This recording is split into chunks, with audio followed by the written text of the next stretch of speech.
I'm here with Orlando Moschia. Did I say it good? Yes, sir. Man, I'm getting better. Anyways, guys, we're live. Yes, we are live. And I have 3 topics that have been suggested, asked, so forth. You guys choose which we want to run with, or if you have another one, again, the live questions get priority. So one of the things we could do is talk about sort of how we set up attacks from the guard. We start attacking the head. Orlando postures up. I switch into an arm bar. And then if he actually tries to stand up, stack me, and I'm going into the legs, however way, either back take or into the legs. So that's topic 1. Topic 2 is sort of, we haven't done this in a while, is when the guy's passing your guard and does double under. So its question is, once he locks up, this is fairly late, so we can go some late stages. Get a submission here. If he starts to stack you, there's a couple of things. You could arch, you could bounce, and then go after him, or there's also an armbar if he tries to stay on you. And third topic is to talk about one of our app subscribers was talking about he's been asked to teach split guard. So how do we teach split guard? Again, there's 2 elements to it. I have an underhook and I have an overhook. So we can go over that. So what say you guys? Start piling on and let us, choose the topic that we run with. Yes, we have a lot of good mornings. Elod, MJ, Ensberg. Believe it's the double unders that's taking the winner. Who's the winner for today? Oh yeah, all right. Well, We haven't done that Orlando is an expert. Yeah, ultra heavy. So I know he doesn't look like it. I think we look the same size in my head. Yeah. Mine's too. until we stand up. Apparently. We're like twins. Yeah. Oh yeah. Virtually 2 peas in a pod. So this is so let's go over the double under. That's a good topic, and he's quite good at it. So guys, anytime so first thing, I've already tried to create distance. One thing, when somebody goes double under, look at my legs, how wide they are. Okay? You don't want to go too wide, because then he's gonna pull you in. So I want to go wide, but I want to also preserve some mobility. And you want to prevent him from locking his hands together, because if he does, that's a major problem. So if I'm here, I can actually grab one of the wrists and weave my foot through. I weave all the way through to the other side. So now what I'm going to do is, guys, make sure you hold the wrist. You know what? Let me do it on the other side. So hold the wrist and hold on to this pull. A lot of people just let him retract. No, you got to pull and start to straighten out your leg. Sometimes I'm going to lighten up on it a little bit. Sometimes you get somebody super flexible, so as you're stretching them out, they actually fold. When that happens, I'm going to ride them to the top. So if you got somebody super flexible, that can happen where you don't get the submission, but they kind of they start to collapse over that arm. But with most people, if you're going to drill this, you're going to have to lighten up. Basically what I'm doing is I'm letting him have his wrist further back. Otherwise, you're going to break his shoulder. So the pressure's in the shoulder. So he goes double under, hips up, weave to the other side. So you can see on this side, this is how I'm anchored. Are you tilted towards that? Yes. More? Because I need to make sure I weave it in. Once I do, it's even better with the gi, but once I do, I start to stretch. Now, if he's super flexible, I'm going to let him have a little bit of flexibility. If he collapses, no problem. Just ride up on top, and you can finish with something on top. So that's sort of the best case scenario where you caught him early. Do we have any questions on this so far? By the way, the pressure is in the shoulder. Mm-hmm. It's not in the elbow, because usually their elbows are going to be bent over. And your leg is also not in the elbow. Yeah. It's like in between. Yeah. elbow, and shoulder. The pressure. So it's weaved all the way through to the other side. So that's very important, but sometimes it doesn't happen the way. Yeah. I'm going to show you two things. One of them is kind of a cool armbar, but the circumstances have to be present for that. I remember this was at Renzo. This is a long time ago. This is maybe 10, 15 years ago.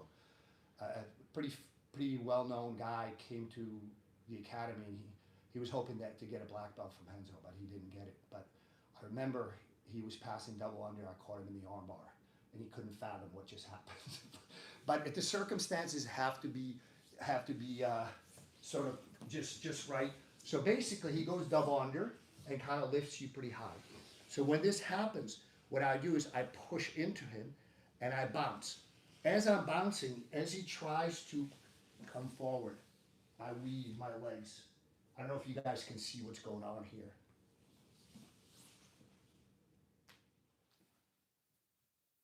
Oh, Yeah. right away. If you guys, this is not going to be your go-to move. If it's there, it's a thing of beauty, but it's not there a lot of times.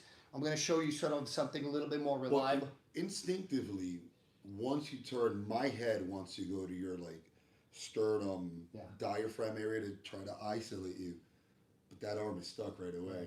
So you don't even think about that arm because you're thinking about the head and grabbing. People don't think about it. I can see that. when you hit this live, it's like the other guy will think you're a magician. No, seriously. The Magic Fox. I like it. I gotta trademark that name again. I own a lot of. I'm a Solar Fox. I own Black Fox. I won it fair and square in a match. Not Magic Fox.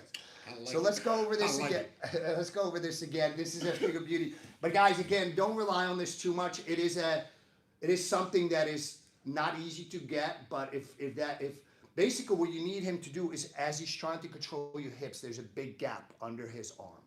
This is when it's present, and then we're gonna go over when the gap is not there. Well, I would say when your opponent is like super laser focused, this is there. Yeah.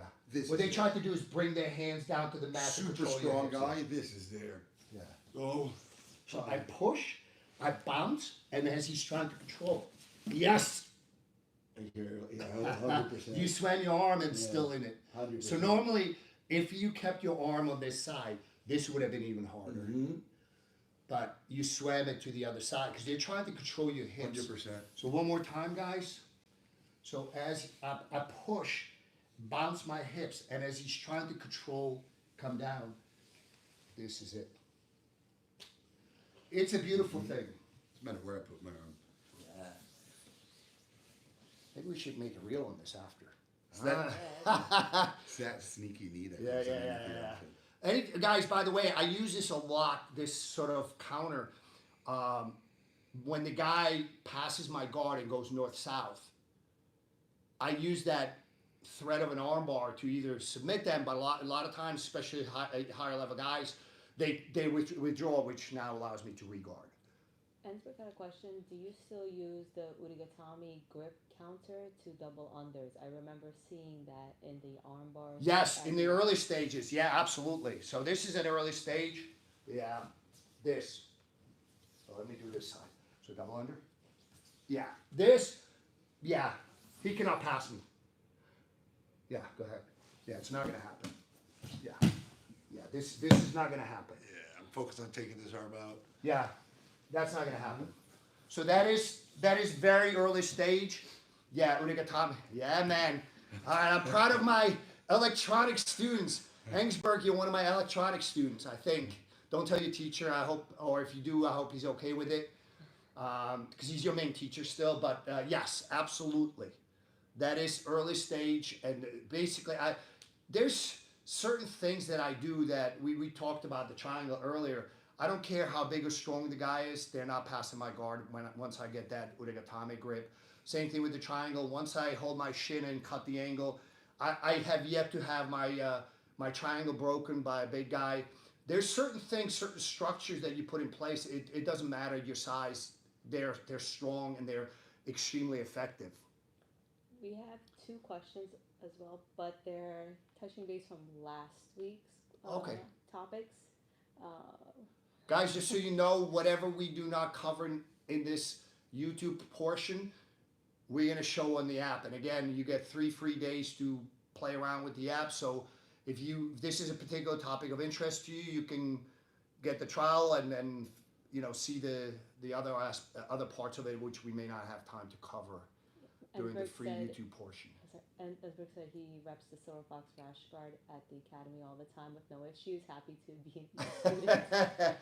Derek Yoki asks, Coach, I would love to hear your take on the Wolock, W-O-J. Yeah, it's good. Yeah, I responded, I think, on YouTube. It is really good. Like these guys, especially the guys that are specialists at it, when you have somebody that everybody knows what they're doing and they can still put it into place and submit high-level guys with it, it's a good one. Play around with it, and if it sort of suits your game. So guys, when you see a new technique or you see something that appears interesting or effective, make sure it suits your game, because if your game is sort of structured in a certain way and you take something that's just completely foreign to it, it's just not going to work because you're not setting it up to hit this. But if it sort of suits your game, we did that a couple weeks last week. Straight ankle lock. Straight ankle lock is highly underrated, and there's variations. There's Aoki, there's the Woylock. So when they're ancillary to your existing game, it's a thing of beauty. Run with it, learn it, and do it. We are running out of time. We'll pick up Ensberg question on the app, and we just had a shout out from Brazil. Oh, nice. The home of Brazilian Jiu-Jitsu. We're out of time. Oh, we're out of time. I'm sorry. All right, guys, we'll see you on the app side, okay? By the way, if you want to get the trial, it's both Apple Store as well as Google Stores.